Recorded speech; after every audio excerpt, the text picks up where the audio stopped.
অসম চৰকাৰৰ শিক্ষা বিভাগৰ এক নিৰ্দেশনা আৰু ইয়াৰ পাছতে ৰাজ্যৰ 15 সহস্ৰাধিক শিক্ষকৰ মাজত হাহাকাৰ সামাজিক মাধ্যমত শিক্ষামন্ত্ৰীৰ আশ্বাস এই আশ্বাসও বিশ্বাসত ল'ব পৰা নাই শিক্ষকসকলে অপেক্ষা 5 আগষ্টলৈকে নিয়ম অনুসৰি দৰমহা নাপালে ৰাজপথলৈ ওলাব শিক্ষক প্ৰাথমিক শিক্ষক সন্মিলনীয়ে সকীয়াই দিছে চৰকাৰক ৰাজ্যৰ শিক্ষা বিভাগত আকস্মিকভাৱে একোখন জাননী আহে যাৰ দ্বাৰা বিভাগটো নতুন বিতৰ্কত সোমাই পৰে ইতিমধ্যে নতুন শিক্ষানীতি বিদ্যালয় শিক্ষাৰ মান ক্ৰম হ্ৰাসমান শিক্ষাৰ্থীৰ সংখ্যা এনে বহু বিষয়ক লৈ চৰ্চাত ৰাজ্যৰ শিক্ষা বিভাগ এনেবোৰ বিষয়ৰ মাজতে শেহতীয়াকৈ এক নিৰ্দেশনা আহিছে যে স্পেচিয়েল ৰিক্ৰুটমেণ্ট ড্ৰাইভ অৰ্থাৎ SRD 2024 আৰু SRD 2025ৰ অধীনত নিয়মীয়াকৰণ হোৱা শিক্ষকসকলৰ দৰমহা প্ৰদানৰ চলিত ব্যৱস্থাৰ পৰিৱৰ্তন হ'ব দৰাচলতে সমগ্ৰ শিক্ষাৰ অধীনৰ শিক্ষকৰ দৰমহাৰ বাবে কেন্দ্ৰীয় চৰকাৰে এক পুঁজিৰ যোগান ধৰি আহিছে কেন্দ্ৰীয় চৰকাৰে 26-27 বিত্তীয় বৰ্ষত 25,296 শিক্ষকৰ বাবে গড় হিচাপত 15,147 টকাকৈ অনুমোদন জনাইছে কিন্তু SRDৰ অধীনত 15,029 জন শিক্ষকক নিয়মীয়া কৰাৰ ফলত সমগ্ৰ শিক্ষাৰ অধীনত বৰ্তমান আছে 10,267 জন শিক্ষক নিয়মীয়া হোৱা 15,029 জন শিক্ষকৰ নামতো কেন্দ্ৰীয় চৰকাৰে এতিয়াও পুঁজি দি আহিছে SNA স্পৰ্টছ মডিউলৰ জৰিয়তে state fund top up mechanism ব্যৱহাৰ কৰি এই পুঁজিৰ ধন নিয়মীয়া শিক্ষকৰ দৰমহাত খৰচ কৰিবলৈ বিভাগ তৎপৰ হৈছে ইয়াতে প্ৰশ্ন তুলিছে শিক্ষক সমাজে প্ৰতিক্ৰিয়া প্ৰকাশ কৰিছে প্ৰাথমিক শিক্ষক সন্মিলনীয়ে এই শিক্ষকসকলক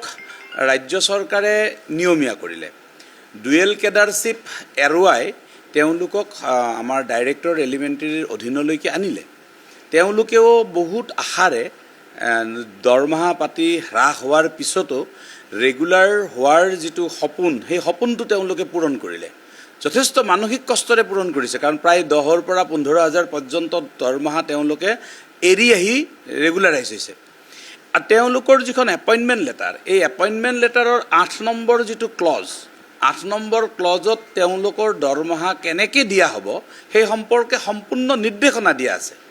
এতিয়া তেওঁলোকক আকৌ যদি সৰ্বশিক্ষা বা সমগ্ৰ শিক্ষাৰ যিটো বিত্তীয় লেনদেনৰ বিধি সেই বিধিৰ অধীনলৈকে গৈ যদি আকৌ দৰমহা দিয়া হয় তেনেহ'লে তেওঁলোকৰ SIU এপ্ৰুভেলটো কি হ'ব তেওঁলোকৰ পে স্লিপটো ক'ৰ পৰা পাব কেন্দ্ৰীয় চৰকাৰৰ অনুদানৰ ভিত্তিতেই দৰমহা দিয়া হয় তেনেহ'লে তেওঁলোকৰ দৰমহা হ্ৰাস কৰা দৰমহাখিনি ঘূৰাই দিব নেকি ইতিমধ্যে সন্মিলনীৰ তৰফৰ পৰা এই সন্দৰ্ভত শিক্ষামন্ত্ৰীক স্মাৰক পত্ৰ দিয়া হৈছে মুখ্যমন্ত্ৰীকো সাক্ষাৎ কৰিছে সন্মিলনীয়ে ইয়াৰ পিছতে সামাজিক মাধ্যমত শিক্ষামন্ত্ৰীয়ে বিষয়টো সমাধান কৰিব বুলি আশ্বাস দিছে যদিও আশ্বস্ত হ'ব পৰা নাই শিক্ষক সমাজ তেওঁলোকৰ স্পষ্ট কথা নিযুক্তি পত্ৰত যিদৰে উল্লেখ আছে দৰমহা সেই প্ৰক্ৰিয়াৰেই হ'ব লাগিব অন্যথা শিক্ষক সমাজৰ সংগ্ৰামৰ মুখামুখি হ'ব লাগিব চৰকাৰ লোকক নিয়মীয়াকৰণ কৰি এপইণ্টমেণ্ট লেটাৰত উল্লেখ আছে যি ধৰণে উল্লেখ আছে সেই ধৰণেই তেওঁলোকৰ দৰমহা পদ্ধতি দিয়াব লাগিব আৰু যদি ইয়াৰ কিবা হাল সলনি কৰিবলৈ বিচাৰে তেনেহ'লে হয় তেওঁলোকৰ সকলো পইচা ঘূৰাই দিব লাগিব নহয় তাৰ কাৰণে ৰাজ্যৰ সকলো শিক্ষকে কৰা সংগ্ৰামৰ মুখামুখি হ'ব লাগিব মূল কথাটো হৈছে পূৰ্বতে সমগ্ৰ শিক্ষাৰ অধীনত থকা 15,029 শিক্ষকৰ পদ SRDৰ অধীনত 2024 আৰু 2025ত নিয়মীয়া কৰা হৈছিল নিয়মীয়াকৰণৰ ফলত তেওঁলোকৰ পূৰ্বৰ বৰ্ধিত দৰমহাৰ হাৰ এৰিব লগা হৈছিল নিয়মীয়াকৰণৰ পাছত কেইবা মাহ ৰাজ্যিক কোষাগাৰৰ পৰা দৰমহা লোৱাৰ পাছত এতিয়া আকস্মিকভাৱে সেয়া পুনৰ সমগ্ৰ শিক্ষাৰ অধীনলৈ নিয়াৰ বিষয়টো তেওঁলোকে গ্ৰহণ কৰিব পৰা নাই সন্মিলনীৰ আশংকা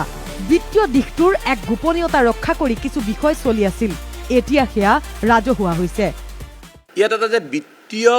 দিশটোৰ যে এটা গোপনীয়তা ৰক্ষা কৰি চৰকাৰখনে চলিছিল সেইটো কিন্তু প্ৰকাশ হৈছে আমি কোনেও নাজানিছিলোঁ যে চেণ্ট্ৰেল গভৰ্ণমেণ্টৰ যিটো ফাণ্ড আহে সেই ফাণ্ডটো এইসকল শিক্ষকৰ নামতো আহি আছে আৰু সেই ফাণ্ডটোৰে দৰমহা দি আছে এই কথাটো আমি কোনেও জনা নাছিলোঁ এই চিঠিখনৰ পিছত এইটো মুকলি হৈছে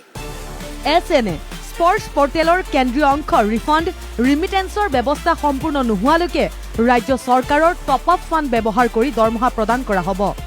বিদ্যালয় শিক্ষা বিভাগে এই ব্যৱস্থা তাৎক্ষণিকভাৱে কাৰ্যকৰী কৰি SRDৰ অধীনত নিয়মীয়াকৰণ হোৱা শিক্ষকসকলৰ দৰমহা SNA অৰ্থাৎ স্পৰ্শ মডিউলৰ জৰিয়তে দিবলৈ প্ৰাথমিক শিক্ষা বিভাগক নিৰ্দেশ দিছে।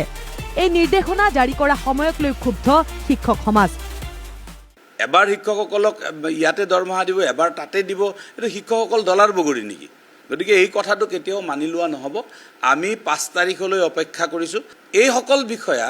যিসকল বিষয়াই AC ৰুমৰ ভিতৰত বহি আদেশবোৰ প্ৰকাশ কৰে, তেওঁলোকে অকণমানো চিন্তা নকৰে যে 31 জুলাই তাৰিখে সেই আদেশ উলিয়াব লাগে নেকি?